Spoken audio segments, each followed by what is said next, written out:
Hi everyone, today we will talk about how to fix or how to solve the problem of lag on the application of Remitly app. You will go to settings.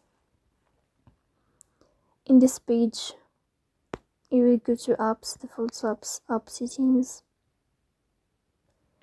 On above, we will write the name of the application, Remitly app, and you will click. Here in this page of app info, you will click on first stop and you will click OK.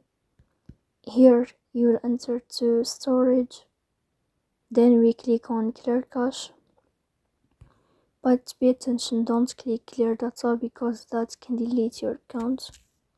In the end, you can turn off your phone and you can wait a moment to restart your phone again to fix that problem. So please don't forget to support us by like and subscribe. See you next time.